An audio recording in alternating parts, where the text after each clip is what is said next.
पीछे जाते जाते, जैसे बस कंडक्टर चिल्लाता है पीछे आओ करके, पीछे बहुत जगह है, तो पीछे संस्कृति में हम जाते हैं। तो ये जो प्रतिगामी सोच वाली सत्ता है, रेट्रोग्रेसिव, ये प्रतिगामी सोच वाली सत्ता के रहने से आप एक अधतर स्थिति की ओर जाते हैं, वैचारिक पिछड़ेपन की ओर। व्यवहार और विचार आपको पीछे की ओर लौटाने वाले। परसाई ने कहा था, मेरा दावा है कि ऐसे प्रतिगामी सत्ता जब भी हुकूमत पर आए, ये केवल और केवल अहंकारी और सामंती साबित होगी। और आप देख रहे हैं कि किस तरह से सत्ता अहंकारी और सामंती साबित हुई, और आप किन विवशताओं से गुजर रहे हैं, और सरकार भी किस संकट में आ गई।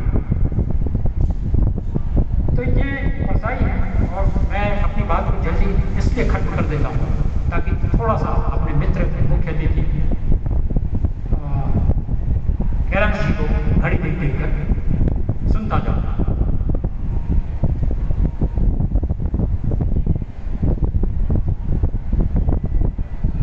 व्यवहारों को लेकर जो बहस या हिंदी के आलोचना शास्त्र में जो उपेक्षा होती है, उसका इशारा भी परसाई ने सदाचार तथा ताबीज की भूमिका को आप पढ़िए तो परसाई ने कह दिया कि मेरी रचनाओं को कहानियाँ नहीं माना नहीं है कहानियाँ।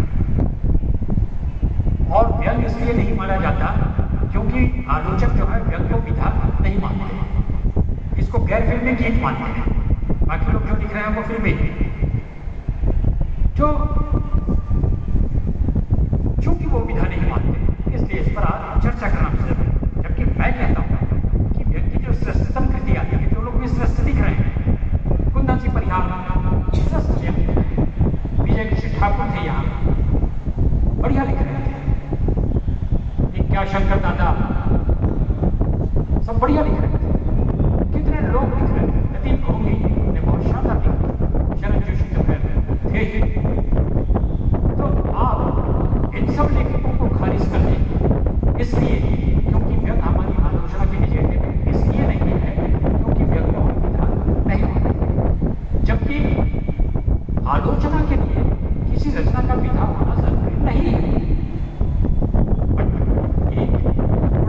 स्थिति है हमारे आलोचना शास्त्र की जिसमें दिमाग ही काम नहीं करता, और यही कारण है कि परसाई के ऊपर भी जो समग्र परसाई पर पहला विशेषांक हिंदी भाषी में नहीं निकाला, केरल की मलयालम पत्रिका ने, मलयालम डाइजेस्ट पत्रिका ने उन पर परसाई पर पहला विशेषांक निकाला। केरल की प्रबुद्ध जनता ने परसाई को मलयालम में अनुवाद करके पहले समझ लिया, और हमारी हिंदी की पूर्ण आलोचना उसको नहीं समझ पाई, और आज भी नहीं समझ पाई।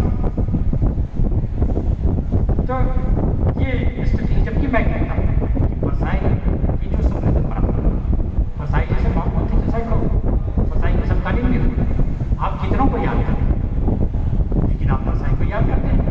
शताब्दी वर्ष पूरे देश में मनाया जा रहा है, ईश्वरचंद्र विद्यासागर विश्वविद्यालय बंगाल में, वहाँ मुझे परसाई पर बोलने के लिए बुलाया गया, भोपाल में 16 तारीख को बोलने के लिए बुलाया गया, जबलपुर में आप लोग बुलाया, कितनी जगह परसाई तो परसाई को पूरा देश स्वीकार करता है, परसाई की परंपरा को स्वीकार करता है। लेकिन उस परंपरा में ये जो थोड़े से लेखक लिख रहे हैं, जहाँ परसाई की उस परंपरा की गुंजाइश है, इनके लेखन को आप खिलंदड़ापन बताकर, भावुकता विहीन खिलंदड़ापन इस तरह की बातें करके आप उनको डिस्करेज करते हैं। ये उसी तरह है जिस तरह से जीसस कहते हैं यूनान के अत्याचारी लोग, हे प्रभु माफ करना, ये नहीं जानते कि ये क्या करना है।